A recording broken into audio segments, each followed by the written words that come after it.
Good morning, guys. And Jake here, Onion, Texas on the back 20. Hadn't made a video in a little while, so I thought I would sit down this morning and talk to you guys, considering everything that's going on. You know, lo and behold, we've lived through the Russian invasion, and we made it past 22, whatever it was. There's been no cataclysmic EMP, and the internet is still on, so you know, all is well here in the United States after everybody told you the Russian invasion was going to be the end of the world.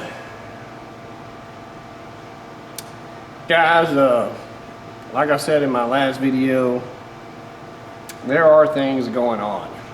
But whatever the mainstream is pointing you toward, hence Ukraine, Russia, I would do a 180, turn around and look and see what they're doing in the background. Because anything they're showing you, hyping, putting on the mainstream, all right, that's the distraction they want you to see, okay? You got to get past all of that, guys, all right? Just know everything that is happening is part of the plan. What is that plan? I don't know. Does anybody know? Who knows?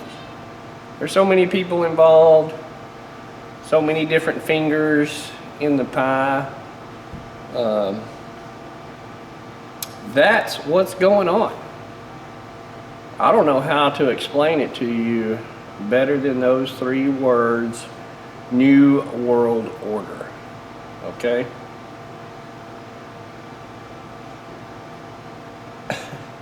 Everybody has this impression of the New World Order, I think, from what I hear and see, of this occult, you know, people ruling the world, blah, blah, blah.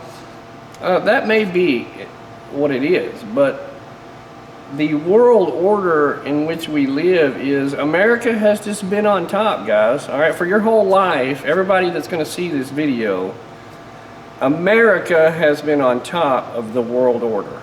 All right, the leader of the free world, even though we don't live in a free world. America first. I mean, we've been the best, the biggest, the baddest. We police the world, this, that, blah, blah, blah. I mean, you understand what I'm saying. America has been on top. Well, we've been sold out, you know, the last 40 or 50 years. Greed and money, politicians, laws, governments, people have sold us out. We don't manufacture a lot here in the U.S. anymore. There's nothing really that the U.S. is known for specifically other than technology. I mean, we are a user state now. I mean, we think of things, send them off, have them made, bring them back home and enjoy them. And we've done that for a while now, but being sold out makes us very vulnerable and weak. When you can't manufacture products, all right, it hurts your town, your city, your country, however small of a microcosm you want to look at.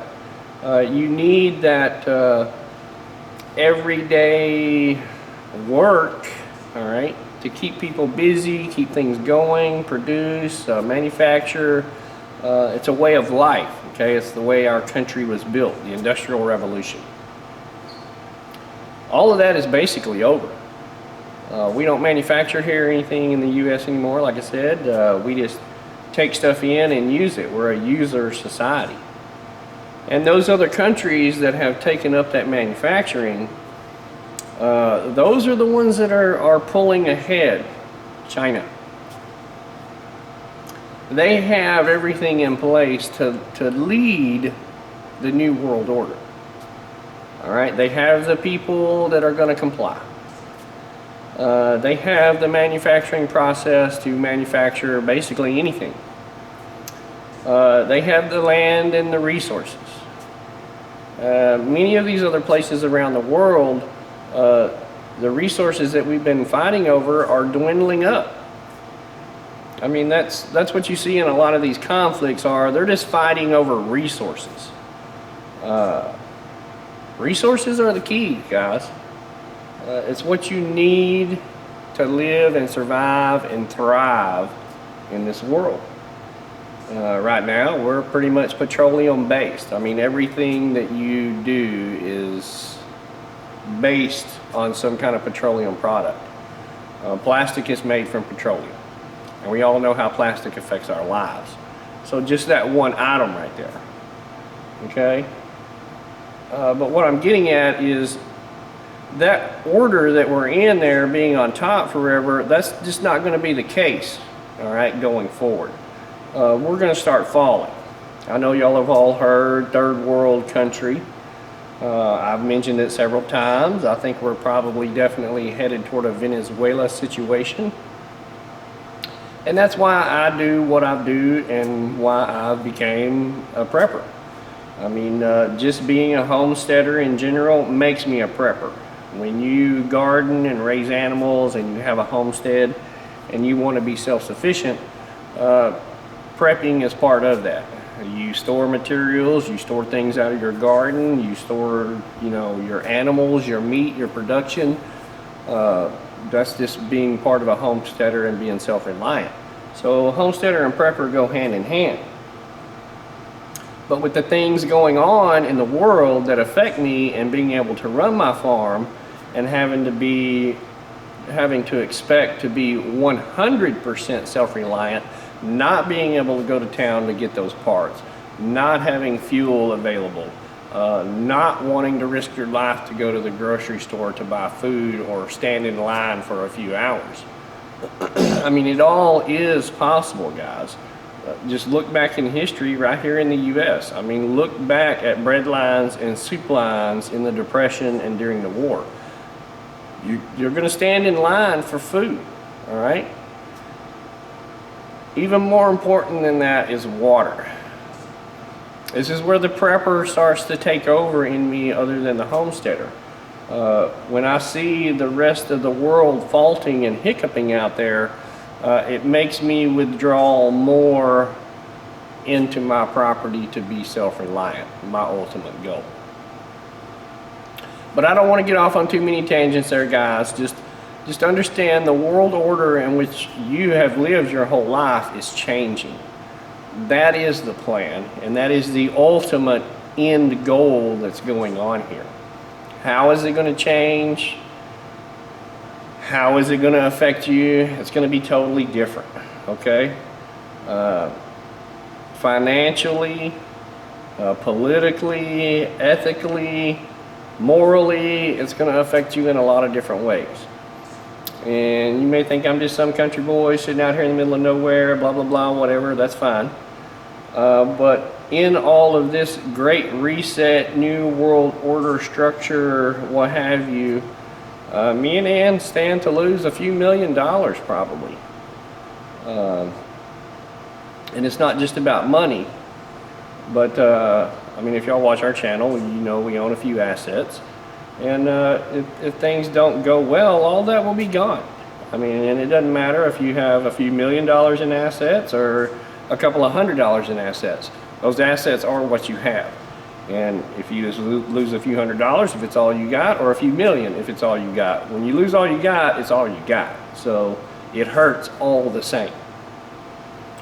But I watch what's going on. Markets, financially, globally, everything going on. Housing market, you know, gold, silver, stocks, blah, blah, blah. We watch all of that. I don't push a lot of that on y'all because I'm no financial advisor. But the one thing I have told you throughout my YouTube experience is that you need to be trying to get your own property. You need to be self-reliant, and to do that, you're going to have to own some property out in the country. You're going to have to get out of that city. The cities are just problems for many reasons, guys. the number of people there competing for what little bit is available is going to be far worse than out here in the country, where you can offset that by growing your own food, all right? Having your own water source. That all comes back to the basics of prepping and just getting out there. You don't think that it's too late. Do it, all right? It's never too late to start. Now, getting into that prepping thing a little bit, the do's and don'ts, guys. The first thing you got to realize is, I know every prepper out there is pushing this stuff right here, dehydrated dried food, okay? Long-term shelf life, blah, blah, blah, blah. The second you open one of these cans or one of those bags or anything that you stored up like this, the very second you open this to live and survive, you are on a clock. Because when this runs out, you die. When this runs out, what are you going to do? Nobody has enough of this stuff stored to last your entire life. And you think everything's just going to magically get better and we're all going to come together and sing Kumbaya? The second you open your stored food, the stopwatch has started and the countdown is on before you run out. That's the importance of a garden, guys. You are going to have to be able to grow your own food and your own animals. If you want protein, you're going to have to be able to raise those animals. Free range. Because you're not going to be able to go down to the feed store and buy, 50 pounds of feed or 100 pounds of feed. It's going to be too expensive or unavailable. We've all heard everything on the shortages. That's only going to get worse. Trucker thing started yesterday, all right? If they're driving and not delivering, they're not putting product in your stores. How did all that Canada thing turn out for you? I mean, do you think all them protests really helped? Get out, guys. Be more self-reliant. Same thing goes for these water filters right here. I don't care which one you got. Big Berkey, Alexa, Life Straw, this, blah, blah, blah, blah. The second you start depending on one of these water filters to provide you clean water, your clock starts. Because these filters do not last forever. Oh, well, it says it'll filter 1 million gallons. Right there on the package, it says 1 million gallons. Okay, well, it's going to filter 1 million gallons of water that looks like this right here. All right, clean right out of your faucet. Best case scenario, the water you're going to be collecting outside is going to look like this right here probably. Okay? That filter is not going to filter 1 million gallons of this. Well, you'll let it sit and you'll let it clear up and you'll do this and you'll do that. All of that takes time, guys, and you are thirsty right now. What are you going to do?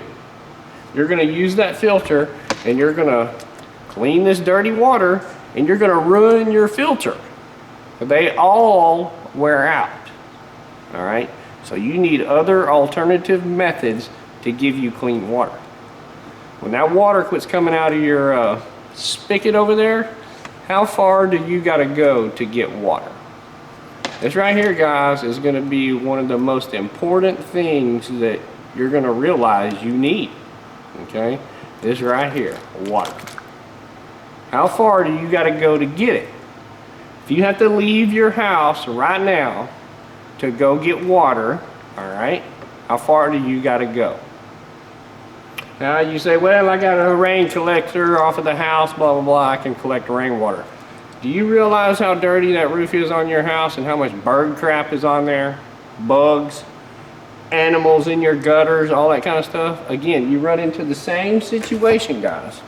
You're depending on this filter to clean your catchment water. I don't care if you go set a tarp right up out here in the middle of your field and catch pure rainwater.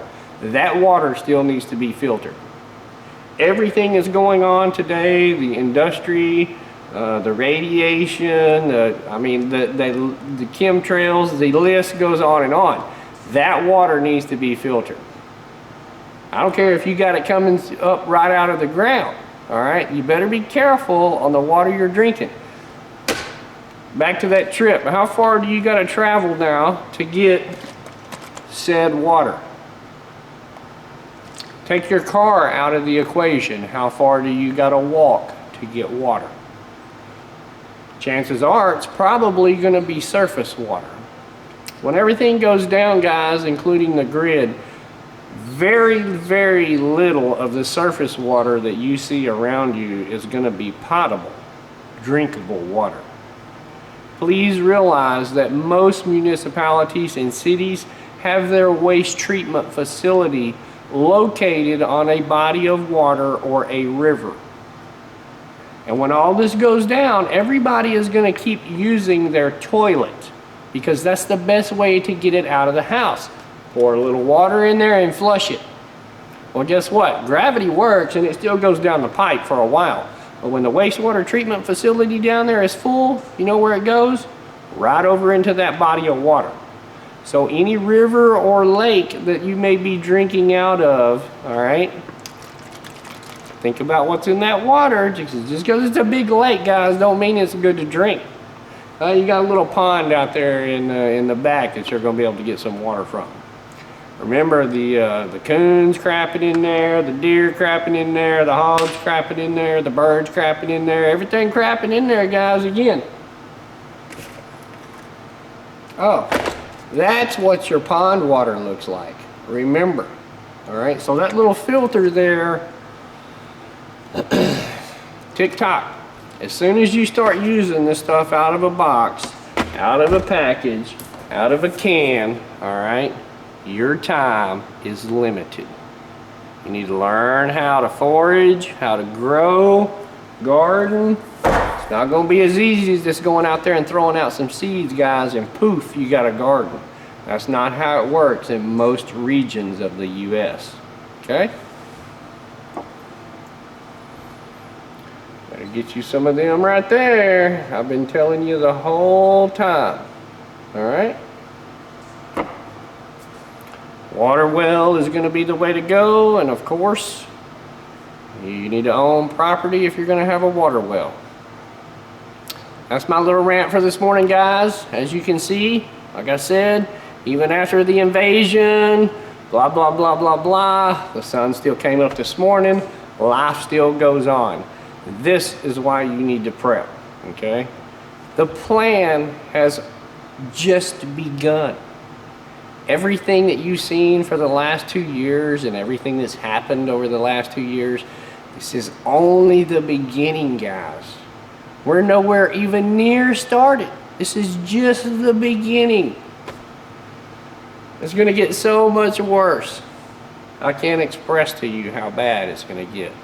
Please do everything that you can to prepare. Would you rather own a bunch of these today or leave your money in the bank where it's losing value every day? You know, I bought these and they've done nothing but go up in value. Okay? My property has done nothing but go up in value. My garden, my chickens, everything about my homestead has done nothing but go up in value. And yet you're going to keep your money in the bank where it loses value every day. They penalize you for using it. They charge you to keep it in there. You make no money on it. Get out and start yourself a homestead, guys. It's going to be the only way. Okay? Y'all that have hung around this far, you saw my last mail call video. I had some nice gifts I was going to give away. I thought I would show you one of these. I know the guys that receive it do watch my videos, but it's probably not watched this long into it. So, y'all saw I received a package from Darren over at Down Under Farm and Forge. And I had Darren make me up a couple of Very nice knives. Kydex sheath. You can see there maybe a Darren's stamp. They are a very beautiful knife.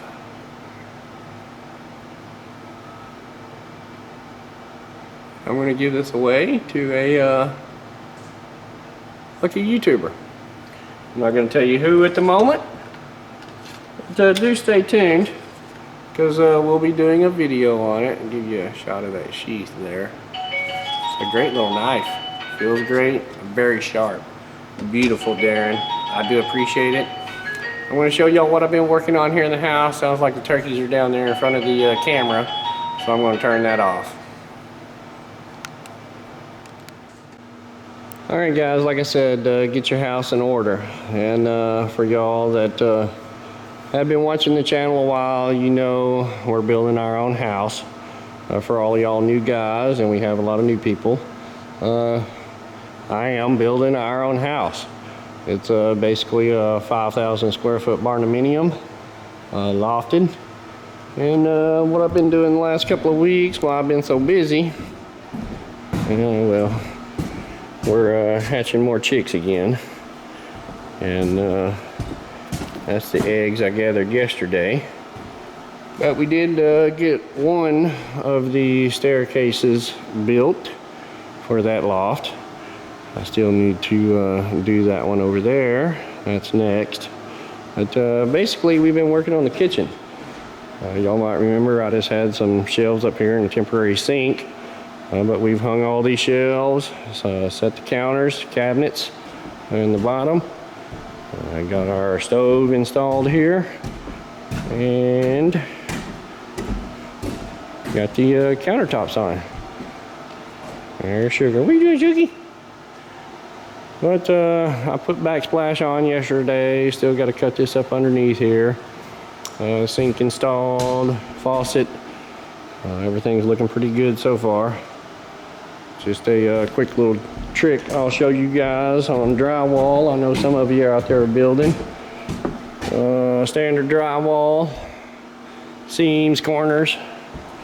If you don't want to like taping and bedding, I prefer, I don't know how well that's going to show up, but I prefer a real rough texture on my walls. I don't like anything smooth. Of course, you put your standard bead on your corners, but when you paint this stuff up, guys, it looks really good with some texture and dimension to it. It casts little shadows and everything.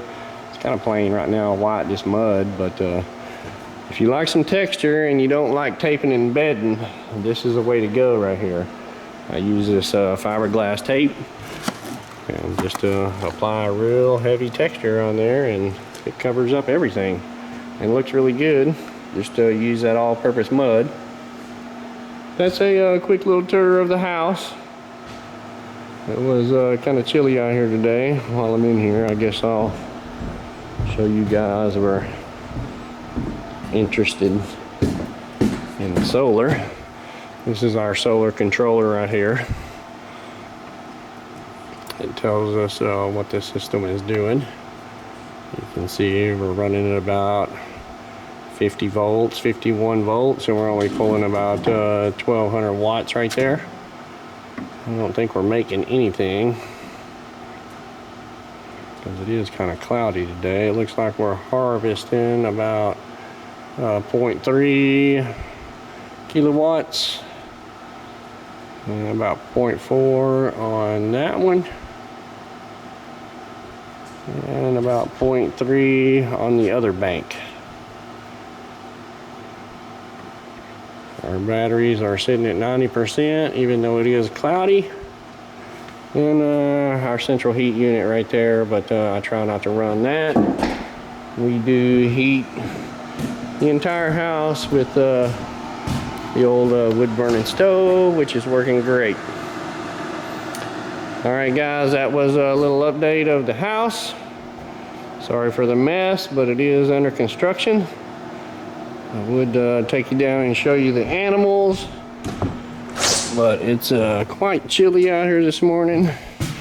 When you ain't got nothing else to do, just take your backhoe and tear up your front yard for another project. More to come on what's going on out here. But that's how cold it is in Texas this morning.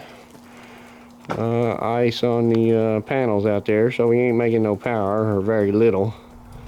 But cold and cloudy today out on the farm, guys. That's just a little update. We'll get you something going on the animals when the weather's a little better. Thanks for watching. Stay safe out there. Keep prepping. Thanks, guys.